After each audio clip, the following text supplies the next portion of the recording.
What's up, carnivores? Zach here with American Smoke, and today I'm going to show y'all a big time tip on how to prevent grease fires in your chamber. There's a couple things that you can do that I have not recommended in previous videos, where it's basically just using foil and keeping things clean and so on and so forth. These are more advanced things that I have yet to get into. Also, go ahead, get it out of the way. Smash the like button for me, subscribe to the channel if you hadn't subscribed already. But let's go ahead and let's get into one of the big, maybe design errors, or maybe just secret things that most people don't know to check on. So if you watched my last video, you saw that this grease trough can become dislodged in the back there where that little bitty chute goes into the back. And that is one big thing that you need to check on that would have great effects on you as a cooker if you are experiencing flare-ups or dirty smoke or maybe a weird taste on your barbecue. So let's just go ahead and let's get rid of this thing right now.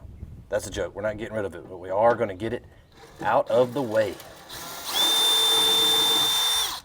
Uno, dos.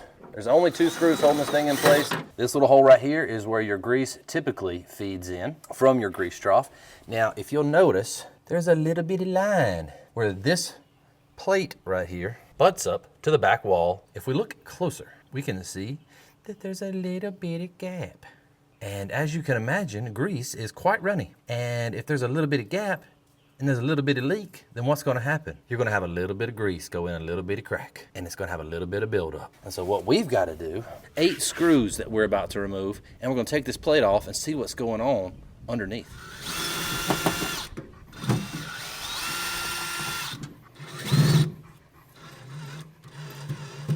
Grease buildup, terrible. All right, we're gonna figure something out before I strip that thing out anymore. These seems to be okay.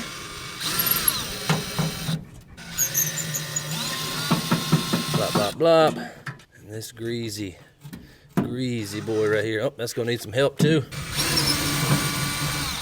I got a feeling those 2 other screws are gonna be kind of a nightmare. What do y'all think? I got this one back here. Might be a little corroded as well. Oh, come on, baby. No. All right, so we're gonna figure something out to get those out. We'll get those out and we will check back and see what's under this plate.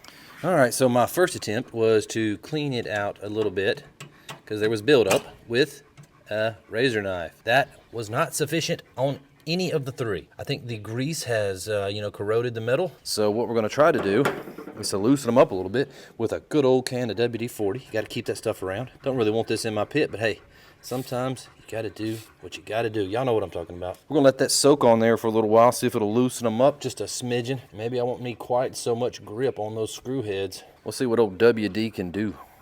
All right, so I had to use a number 3, if y'all know what a number 3 is. But a number 3 is slightly larger and a little more blunt than a number 2 to get the one in the back out.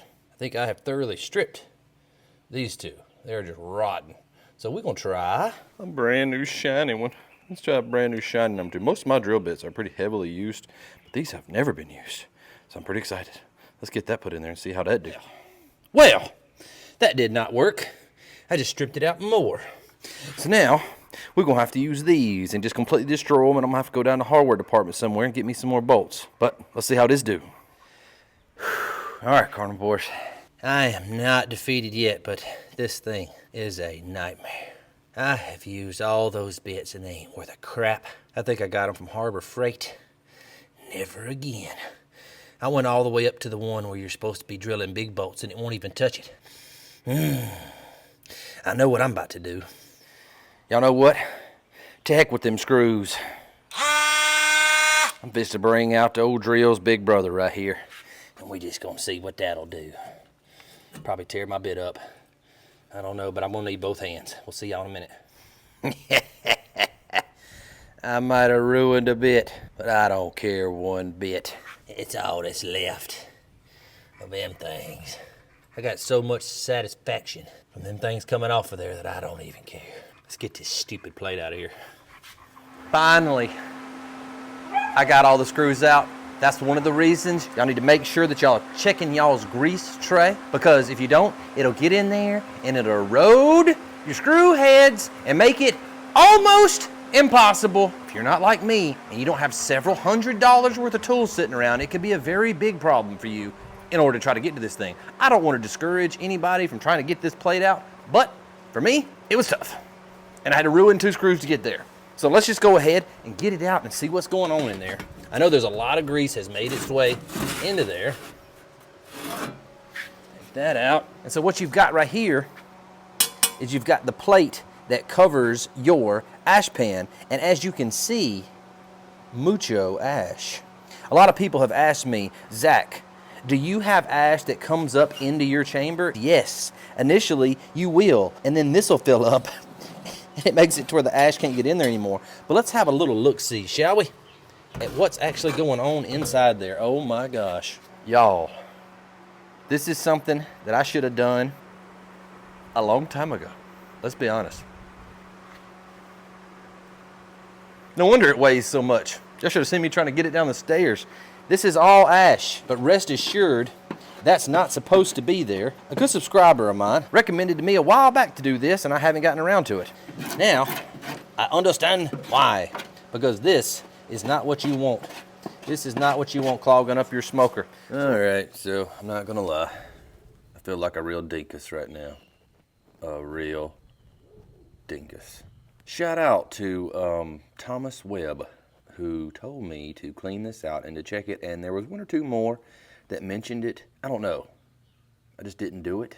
Y'all, this is my first vertical pit boss. As many people know, I got this in early 2021, and I did not realize that there was all this area to collect ash right here. I thought the ash, for the most part, was designed to stay in the ash pot. That is not the case. I mean, look at this stuff. All right, and so y'all have heard me complaining about some temp control issues in my pit. Well, if you've ever wondered how the hot air gets into your pit, going up through these vents into your chamber, it's here, and here, and here.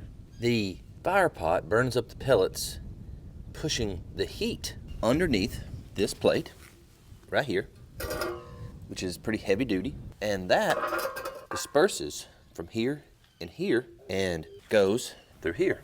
And what I have done in my complete ignorance is I have let this fill up so much that it has cut off the airflow into most of my vents. I hope that my stupidity and lack of action saves some of you from this terrible, terrible discovery, and that you don't have the problems that I had. If you look back here, you can see where a lot of grease has made its way down through that little crack I mentioned earlier, and you've got a lot of grease buildup back here in the back that could potentially catch fire, and I think that probably happened a couple times to me. So I really hope that this is helpful. I'm gonna get this cleaned up, and I should have a much more efficient pit. If y'all didn't know this, make sure to smash that like button for me. If y'all benefited from this video, make sure to smash that like button for me. I appreciate every one of y'all. If you're not subscribed, make sure to subscribe. I'm always teaching y'all what I learned about this pit, how to cook on it, other cookers, black tops, PK grills, char grillers, all sorts of stuff. Guess what? We just got an air fryer. We're about to get in some air fryer content. Thank y'all so much for watching. Make sure to clean out this area from time to time on your smoker. Make sure to check your grease trough. Make sure it's draining into the proper location. Mine was not. That's the reason I had all this trouble. Thank y'all so much, and I'll see y'all in the next video.